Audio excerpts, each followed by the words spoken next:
LA Sun is the autobiographical cookbook by Roy Choi. If you don't know Roy Choi, he's a Korean American chef from Los Angeles who gained fame from his Korean Mexican food truck Kogi. He's also seen the Netflix show The Chef Show alongside Jon Favreau, who is just some guy who made this. He seems like a big deal in Los Angeles, but I never really heard of him until The Chef Show, so I picked up this book after watching the show. I was really expecting this book to have his Kogi recipes and other Korean Mexican fusion food. This book is more of a story, like Anthony Bourdain's Kitchen Confidential. I mean, it's even published by Anthony Bourdain's publishing studio. The book follows the story of how Roy came to America as a Korean immigrant, assimilating to America, and how much trouble Roy went through in his life. He came out the other end highly successful and now has this cookbook and many restaurants under his belt. So he felt like it was his spiritual duty to write this book. So I guess it's my spiritual duty to review this thing. In Roy's interview with NPR's Fresh Air, he says, Kogi became a voice for a certain part of Los Angeles and a certain part of immigration and a certain part of life that wasn't really out there in the universe. This book is a reflection of this statement. It feels like Los Angeles with a sea of concrete, sunshine, and food diversity. However, it's a messy, sprawling book that's all over the place, just like Los Angeles.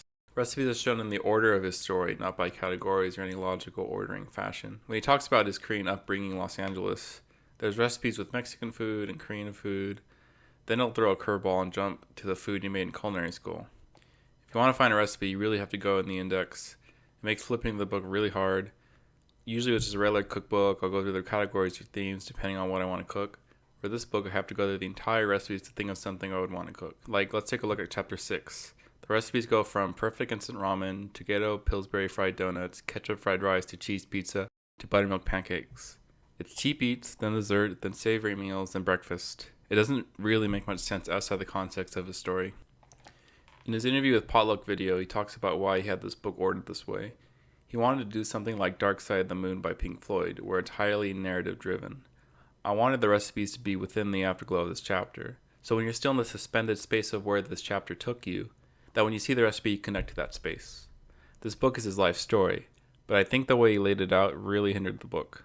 Disorderliness aside, I did enjoy reading Roy's life stories, his struggles, and how he came back through food. He admits that he was a terrible person in the beginning, and how cooking really straightened him up and made him a complete person. You get to see his childhood, his juvenile years, his coming of age, and who he's become, who he is now. There's fighting, drugs, addiction, and trouble littered everywhere in his story. It makes a really compelling and well thought out coming of age story. But there are two big problems I really have with this book, and it's kind of with the writing. One is he really tries to sound macho and cool throughout the whole book.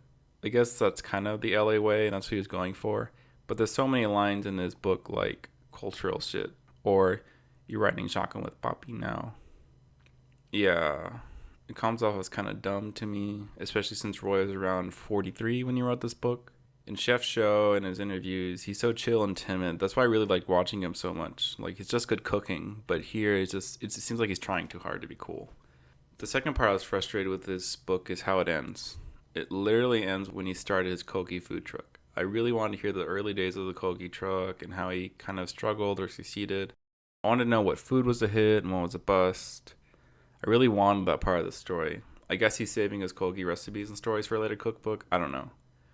I guess this could be my fault for disliking this part because I kind of came into this cookbook thinking it was going to be about Kogi and Kogi recipes. So I was a little disappointed, but with some time, I really don't think that would have affected my critiques of this book. One weird thing I found was on the back of the book, it has his face, which kind of creeps me out when it's on my bookshelf, so I ended up covering it with some tape.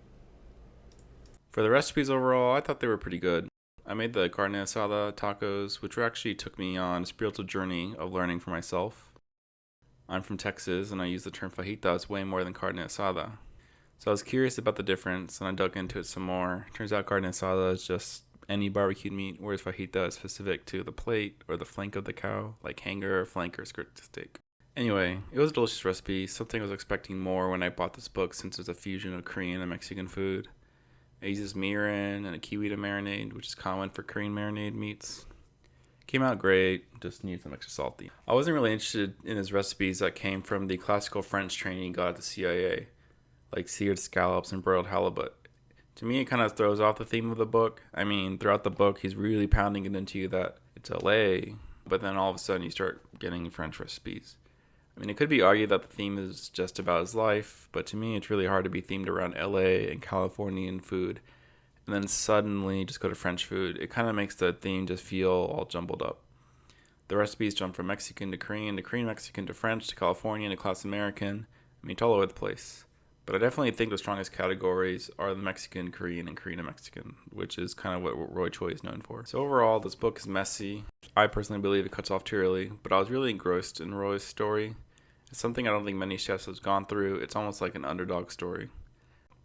Everything was against Roy, but now he's here, addicted to feeding us all instead of being addicted to crack or gambling. I was more interested in the recipes pertaining Korean and Mexican food, which is more the unique part of the book to me, since it just feels so regional in Los Angeles. The recipes from those sections could have only really come from Roy, a Korean immigrant to Los Angeles in the 70s. However, this is more of a story than a cookbook, and I felt like the recipes from the other sections can be found better in other cookbooks. So that's why I'm giving this book a 4 out of 10.